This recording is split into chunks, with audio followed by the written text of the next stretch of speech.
जब कभी जंगल के इन दो खूंखार जानवरों का जिक्र होता है तो आंखों के सामने इनके खतरनाक चेहरे अपने आप ही आ जाते हैं। जहां शेर जंगल का राजा है और अपने रुतबे के लिए जाना जाता है, तो वहीं बाघ बेहद चालाक और ताकतवर है, जिसका सामना करना किसी जानवर के लिए आसान नहीं है।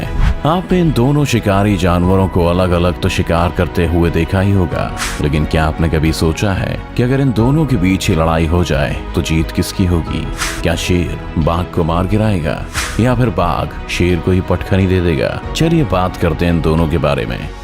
सबसे पहले बात करते हैं जंगल के राजा शेर की। इसकी ताकत का अंदाजा तो हम सभी को है, क्योंकि ये वही शिकारी है जिसके सामने जंगल का हर जानवर थर थर कांपता है। इसका रुतबा इतना विशाल है कि जंगल में किसी जगह पर इसकी मौजूदगी ही हवा को शांत कर देती है। तो वहीं बाघ ऐसा दरिंदा है जिसकी फुर्ती और शिकार करने की काबिलियत इसे दूसरे शिकारियों से अलग बनाती है। जंगल के सबसे बड़े और खतरनाक जानवरों में इसका नाम भी शामिल है। ये इतना खूंखार है कि इसके आने पर बड़े से बड़े जानवर अपनी जान बचाने की कोशिश में लग जाते हैं। वैसे तो ये बात जग जाहिर है कि शेर का साइज दूसरे जानवरों की तुलना में बड़ा होता है, लेकिन आपको जानकर हैरानी होगी कि इस दुनिया में दो तरह के शेर पाए जाते हैं जिनका साइज अलग अलग होता है। इनमें से पहला है एशियाई शेर और दूसरा है अफ्रीकन शेर।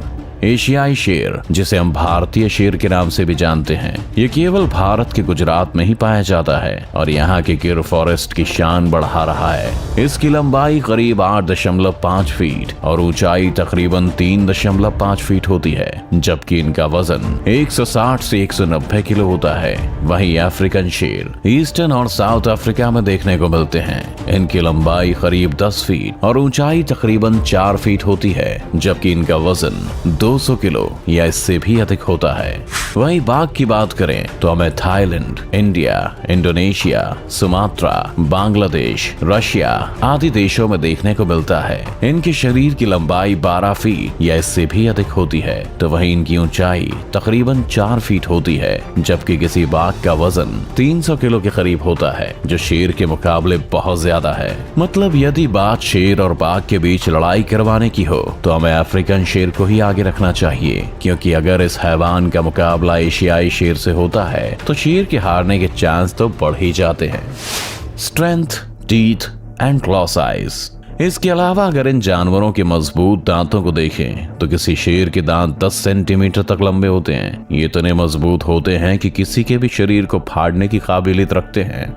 लेकिन जब बात बाघ के दांतों की आती है तो इनकी लंबाई 10 सेंटीमीटर से भी अधिक होती है। यही नहीं, बाघ के दांत शेर के मुकाबले अधिक मजबूत और नुकीले होते हैं, जो इसे एक बार फिर ताकत के मामले में शेर से बेहतर साबित कर देते हैं। हालांकि सिर्फ दांतों के मजबूत और बड़े हो जाने से ये तो साबित नहीं हो जाता कि वही जानवर विजेता बनने वाला है, क्योंकि किसी भी जानवर के लिए जरूरी है कि वो अपने शिकार पर कितनी मजबूती से अपने चबड़े की पकड़ बनाता है। तो इस बारे में आपको बता दें कि जंगल के राजा शेर का बाइट फोर्स 650 psi होता है, तो वहीं किसी बाघ का बाइट फोर्स 1050 psi होता है। यानी इस जगह पर भी हमें बाघ का ही पलड़ा भारी दिखाई दे रहा है। उदाहरण के लिए हम इंसानों का बाइट फोर्स 70 psi होता है और इसके साथ ही हम कई हार्ड चीजों को काट देते हैं। तो आप खुद सोचिए, शेर और बाघ अपने शिकार का क्या हाल करते होंगे।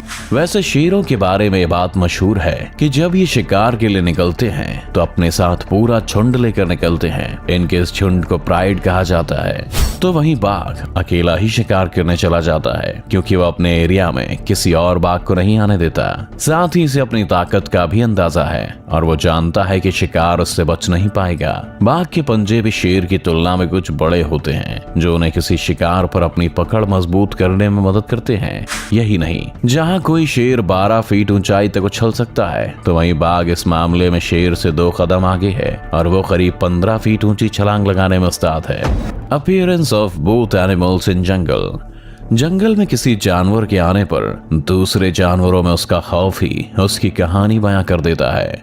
शेर की बात करें तो जब ये शिकारी किसी जगह कदम रखता है तो इसका पूरा ग्रुप इसके साथ चलता है, तो वहीं इसकी गर्दन के आसपास लहराते हुए बाल इसके लुक को और भी खतरनाक बना देते हैं। इन बालों के कारण इसे देखकर ही डर का माहौल पैदा हो जाता है और जंगल के हर जानवर का सिर अपने आप राजा के सामने झुकने लगता है। फिर जब शेर किसी जगह रुककर अपनी दहाड़ दहाड़ मारता है तो इसे सुन जानवरों की रूह तक कांप जाती है। इसकी दहाड़ इतनी खतरनाक होती है कि शांत माहौल में आप इसे लगभग 10 किलोमीटर तक भी सुन सकते हैं। तो वहीं बाघ भले ये खतरनाक जानवर है और किसी की भी जान लेने की काबिलियत रखता है, लेकिन यह हमेशा अकेला रहना पसंद करता है, जिसके चलते दूसरे जानवरों पर इसका डर थोड़ा कम देखने को मिलता है। वहीं इसकी दहाड़ भी शेर के मुकाबले काफी कम है और शांत माहौल में भी 3 से 4 किलोमीटर तक ही सुनाई देती है। शेर जहां जानवरों के बीच हर वक्त दहाड़ते हुए पाया जाता है, तो वहीं बाघ को सिर्फ गुस्से में ही दहाड़ते हुए देखा जाता है।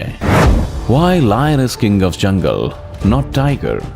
शेर और बाघ के बारे में इतनी बातें जानने के बाद किसी के भी मन में सवाल आना तो लाजमी है कि अगर बाघ लगभग सभी बातों से शेर में आगे है, तो फिर जंगल का राजा शेर क्यों कहलाता है? तो इसका एक सीधा सा जवाब जो हमें समझ आता है वो ये है कि केवल बड़ा शरीर होने या ताकत अधिक होने से आप कहीं के राजा नहीं बन जाते। जंगल का राजा बनने के लिए सबसे जरूरी होता है दूसरे जानवरों में आपका डर, आपका रुतबा, आपकी मजबूत पकड़ और दिल दहला देने वाली दहाड़, जिसके सामने कोई चाहकर भी अपना मुंह ना खोल पाए। इन्हीं सब कारणों से शेर को जंगल का राजा कहा जाता है, बाघ को नहीं। क्योंकि भले ही बाघ किसी शेर के सामने हर चीज में आगे हो, लेकिन जब बात राज करने की आती है तो वो शेर को टक्कर देने के मामले में अब भी बहुत पीछे है। बाघ वो जानवर है जो अकेला चलने में भरोसा करता है, तो शेर वो शिकारी है जिसमें ग्रुप को बांध कर रखने की ताकत है। यही वजह है कि शिकार करने का ज्यादातर काम शेरनी के जिम्मे होता है। हालांकि जब शिकार को खाने की बारी आती है तो उस पर पहला हक शेर का ही है। अब तो आप जान ही गए होंगे कि शेर ही क्यों जंगल का राजा है। बाघ और शेर की लड़ाई में अधिकतर जीत बाघ की ही होती है, लेकिन आपको क्या लगता है कि इन दोनों में जीत किसकी होती होगी, जंगल के राजा शेर की या फिर धुरंधर शिकारी बाघ की? हमें कमेंट्स में बताएं। और अगर आपको ये वीडियो अच्छी लगी तो वीडियो को लाइक और चैनल को सब्सक्राइब करना ना भूलें। साथ में बेल आइकन भी दबाएं और नए वीडियोस का नोटिफिकेशन सबसे पहले पाएं।